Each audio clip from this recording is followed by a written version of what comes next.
Pada video saya yang berjudul Lulus Pembatik Level 2, bedah soal ujian modul 7 dan 8, di sini terdapat komentar. Yang pertama, channel Mei Manik, puji Tuhan saya lulus pembatik level 2, boleh dong di-share cara cepat lulus pembatik level 3, Bu. Kemudian ada juga permintaan dari Umi Fitri Espana, Mbak yang level 3 dong bisa untuk belajar. Oleh karena itu saya akan bagikan bagaimana cara cepat menjawab soal pada modul 9 serta bedah modul 9 pembatik level 3.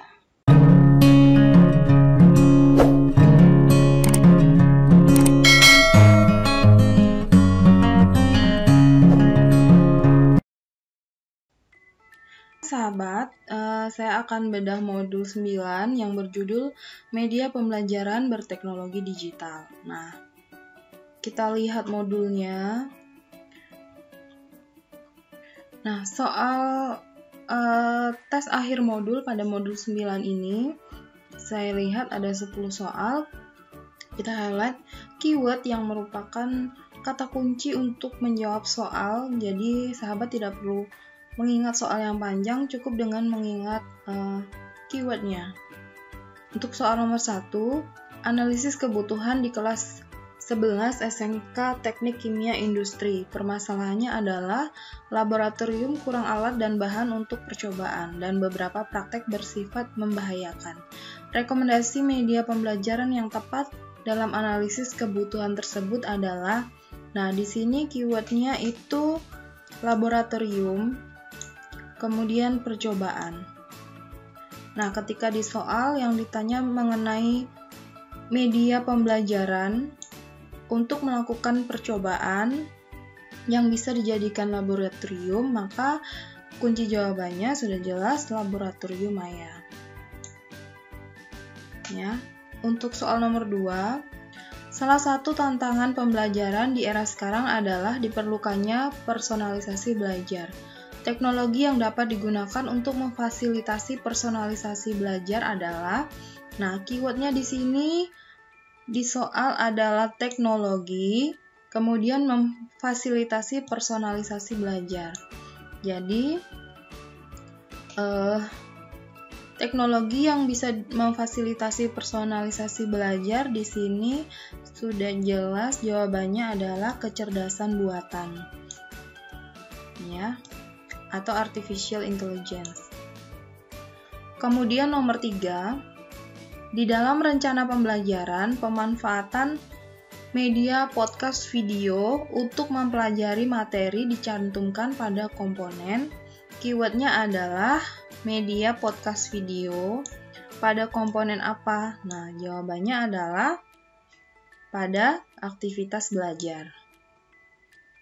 Kemudian nomor 4, video pembelajaran dapat dikembangkan sendiri oleh guru dengan menyesuaikan kebutuhan peserta didik, lalu digunakan di kelas. Tetapi guru juga bisa mengunduh video pembelajaran dari web, kemudian dimanfaatkan di kelas. Kedua tipe pemanfaatan media di atas disebut, nah keywordnya tipe pemanfaatan media. Yang pertama itu dengan cara dikembangkan sendiri oleh guru. Kemudian yang kedua dengan cara mengunduh video pembelajaran dari web. Kedua tipe itu disebut dengan dikembangkan sendiri, artinya by design. Kemudian dengan cara mengunduh berarti dia by utilization. Lanjut ke nomor 5. Gambar berikut menunjukkan pemanfaatan media digital yang disebut. Nah, pada gambar ini keywordnya itu media digital pada gambar. Nah, pada gambar ini menunjukkan augmented reality atau membuat sesuatu yang tampak nyata, ya, menggunakan teknologi digital. Kemudian nomor 6, video yang isinya terdiri dari rekaman layar yang dirancang untuk mengajarkan seseorang untuk melakukan tugas atau berbagi pengetahuan disebut video pembelajaran jenis apa? Nah, keywordnya adalah terdiri dari rekaman layar, kemudian ada rekaman layar disebut dengan jenis screencast. Kita highlight yang B, screencast. Nomor 7, berikut ini merupakan perbedaan karakteristik antara gamifikasi dan game-based learning atau pembelajaran berbasis game. Keywordnya perbedaan karakteristik antara gamifikasi dan game-based learning. Maka jawaban yang benar adalah yang B, kalau gamifikasi diterapkan elemen atau framework game dalam pembelajaran. Sedangkan game-based learning dirancang aktivitas belajar yang seperti permainan. Jadi kalau gamifikasi itu merupakan framework game, sedangkan game-based learning hanya berbentuk permainan. Lanjut ke nomor 8. Ciri-ciri lingkungan pembelajaran sistemik dan komprehensif adalah, ya keywordnya ciri-ciri, kemudian sistemik dan komprehensif. Jawabannya adalah pemerintah memastikan guru berkesempatan meningkatkan kompetensi. Nah, keywordnya di sini guru berkesempatan meningkatkan kompetensi. Nomor 9, komponen pendukung dalam kurung support system yang diperlukan dalam pembelajaran dengan menggunakan media berteknologi digital antara lain, keywordnya komponen pendukung dan media digital. Maka jawabannya C, kebijakan pendidik, kemudian media digitalnya ada infrastruktur TIK, serta komponen pendukung yang lain itu adalah anggaran. Nomor 10, apabila pemanfaatan media berteknologi digital sudah melewati tahap sosialisasi, penerapan, dan bahkan internalisasi pada semua komponen pembelajaran, maka kondisi pemanfaatan teknologi pembelajaran di lingkungan tersebut mencapai tahap, nah keywordnya adalah tahap setelah melewati sosialisasi, penerapan, dan internalisasi. Jawabannya A, transformasi. Untuk soal ujian akhir pada modul 9 sudah selesai. Sekarang kita mau lihat ke modulnya. Ya, pada modul di halaman 7, di sini yang perlu kita highlight untuk keyword pada kalimat yang penting. Yang pertama itu di sini media bukan hanya alat perantara, tetapi juga meliputi orang dan kegiatan yang memang dikondisikan untuk memperoleh hasil belajar. Kemudian, media menjadi bagian proses penyampaian pesan pembelajaran. Tujuannya apa? Agar memberikan efektivitas berupa hasil dan pengalaman belajar. Lanjut ke halaman 8. Yang perlu kita highlight itu penggunaan media pembelajaran juga berpengaruh dalam menentukan pengalaman belajar yang bisa diperoleh peserta didik. Dari kerucut pengalaman, nah ini guru dapat mengidentifikasi tujuan belajar hingga karakteristik pembelajar termasuk gaya belajarnya. Ini adalah fungsi dari kerucut pengalaman atau count of experiences. Definisi dari teknologi digital, yaitu teknologi yang dioperasikan dengan menggunakan sistem komputerisasi. Selanjutnya, teknologi digital juga dapat dikatakan sebagai teknologi nirkabel. Maksudnya adalah memanfaatkan sinyal sebagai sarana penghubung kepada medianya sebagai penyampai pesan. Kemudian, teknologi digital dalam perspektif komunikasi merupakan sistem penyampaian yang efektif. Komunikasi menjadi lebih dinamis tanpa terhalang oleh ruang dan waktu. Nah, ini kita highlight ya, sahabat. Selanjutnya pada halaman 9. Di sini ada 3 kelebihan yang diberikan oleh teknologi digital. Yang pertama kita highlight mengurangi jumlah data. Ini saja, tidak perlu kita hafalkan panjang. Kemudian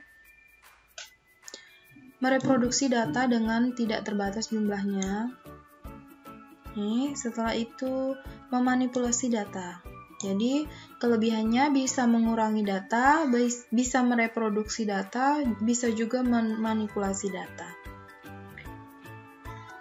Kita lanjut ke halaman 13. Kegiatan belajar 1. Menyiapkan pembelajaran dengan media berteknologi digital. Lanjut pada halaman 15. Hal penting yang perlu kita highlight, sahabat. di sini adalah setiap pembelajaran memiliki karakteristik tersendiri. Ada indikator-indikator pembeda yang menyebabkan metode atau media tertentu tidak bisa diterapkan secara generik.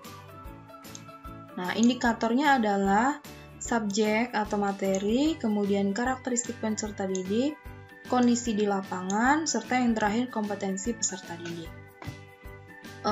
Ada kemungkinan untuk keluar di soal ujian pada level 3. Kemudian setelah itu tantangan masa depan. Nah, yang perlu kita highlight selanjutnya adalah halaman 16. Dunia pendidikan memanfaatkan potensi revolusi industri keempat. Nah, potensi revolusi industri keempat ini apa saja? Yang pertama, komputasi awan, kemudian kecerdasan buatan, Internet of Things. Kecerdasan buatan ini ada ya di soal ujian akhir modul tadi ada. Kemudian yang dia konektivitas 5G, kemudian digitalisasi, kemudian big data. Nah, ini semua yang merupakan potensi revolusi industri keempat. Nah, halaman 17 yang perlu kita highlight itu literasi yang perlu dikuasai oleh SDM, antara lain yang pertama literasi teknologi, yang kedua literasi data, dan yang ketiga literasi manusia. Prinsip-prinsip belajar sepanjang hayat. Seleksi pilihan, percaya diri, berpikir kritis, kreativitas, komunikasi, dan kolaborasi. Halaman 18, transformasi digital dalam pendidikan berupaya meningkatkan dan memperbaiki unsur akses, mutu, dan relevansi serta tata kelola pendidikan. Nah, ini ada kemungkinan untuk keluar di soal ujian. Kemudian pada halaman 19, tips berpikir global, bertindak lokal dalam menyiapkan pembelajaran dengan media digital. Yang pertama, memperluas wawasan, kemudian yang kedua, memperbanyak referensi, yang ketiga, menguasai kondisi baik peserta didik dan lingkungan, kemudian yang keempat, mencoba.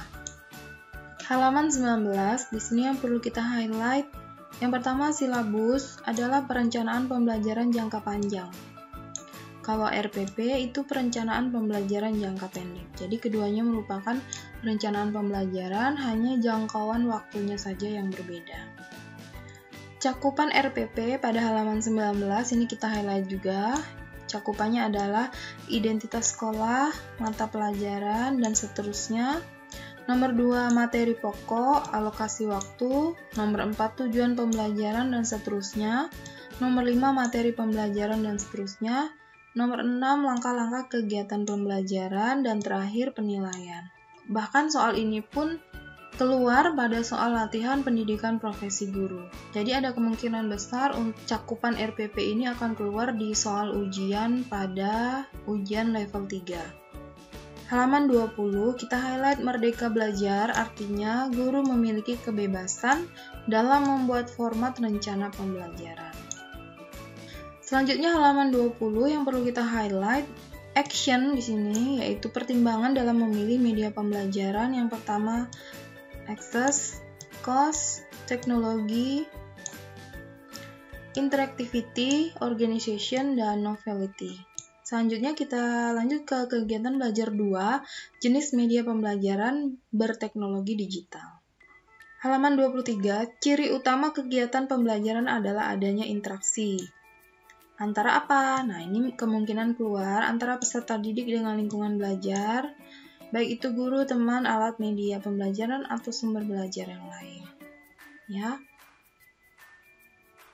Kemudian di sini proses pembelajaran pada hakikatnya adalah proses komunikasi, yang artinya proses penyampaian pesan dari sumber pesan ke penerima pesan.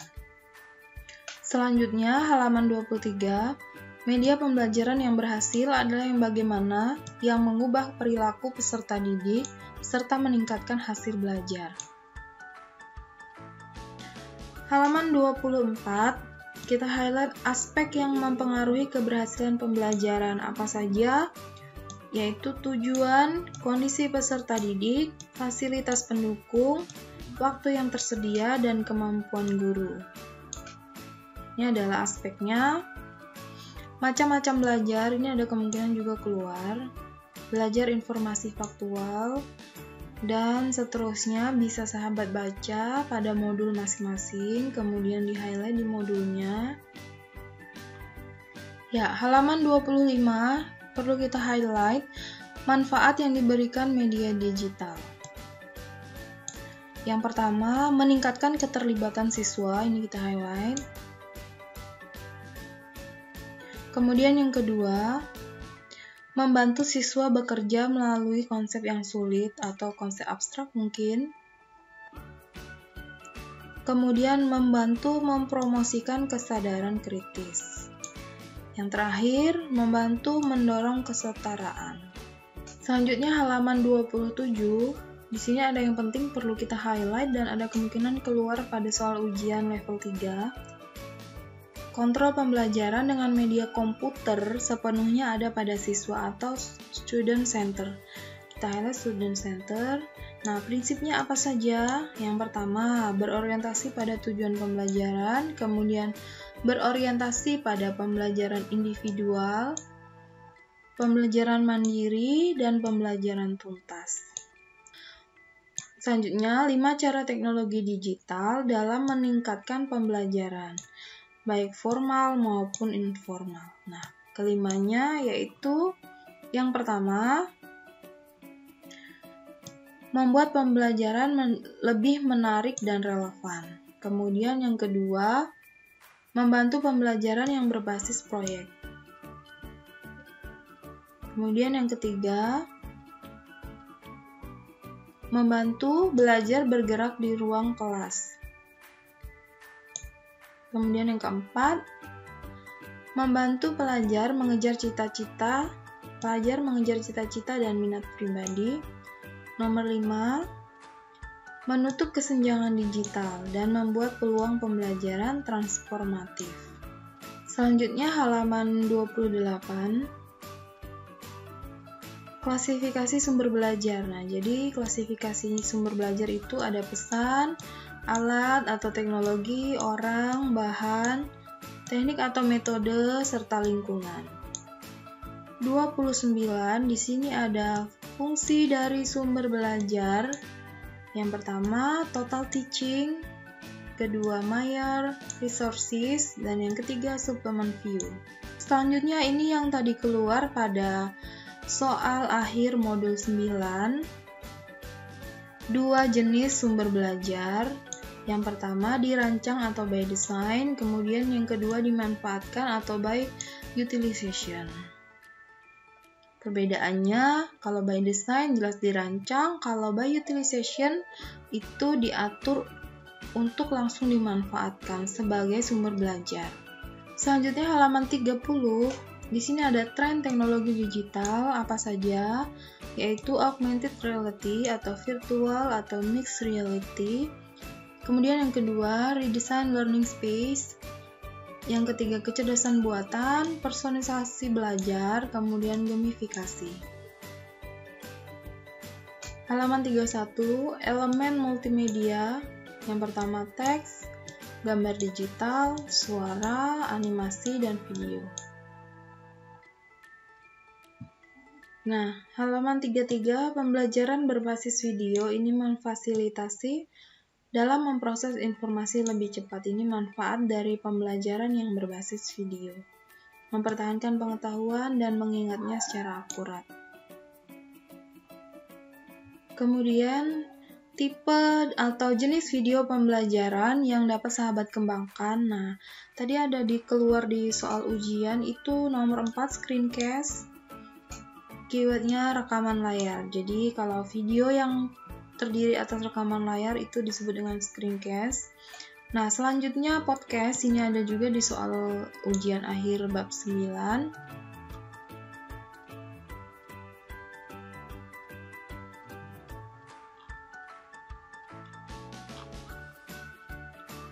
Ya, lanjut ke halaman 40, kegiatan belajar 3, menerapkan pembelajaran dengan media berteknologi digital. Kita lihat pada KB3 ini materinya apa saja.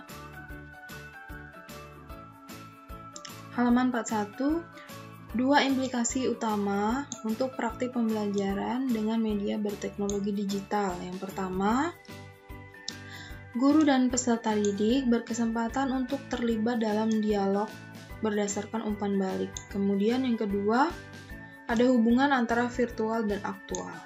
Lanjut ke halaman 42, di sini ada tentang lingkungan sistemik, tadi juga ada keluar di soal ujian akhir bab 9. Lanjut ke halaman 46, sahabat, di sini yang perlu kita highlight, itu teknologi digital dapat memberikan keuntungan apa saja. Yang pertama, akses ke materi sumber belajar yang baru, kita highlight sumber belajar yang baru. Yang kedua, metode pengumpulan atau pencatatan data pembelajaran, highlight, kemudian berkolaborasi dengan siswa, guru, dan pakar di seluruh dunia. Dan yang keempat, dapat peluang untuk mengekspresikan pemahaman. Yang kelima, pembelajaran yang relevan dan penilaian yang otentik. Keenam, menerbitkan dan menyajikan pengetahuan baru. Kita highlight pengetahuan baru. Lanjut ke halaman 47, ini materi mengenai TPACK atau TPACK. Sudah pernah saya bahas pada video saya rekomendasikan di atas ini. Ya, sudah habis. Saya rasa cukup demikian bedah modul 9 dan trik cepat menjawab soal ujian akhir modul 9 dengan cara meng-highlight kata kunci atau keyword yang penting tanpa menghafalkan soal dan bacaan yang panjang. Jika kalian menyukai video ini, silakan like, komen, dan subscribe bagi yang belum serta bagikan. Terima kasih.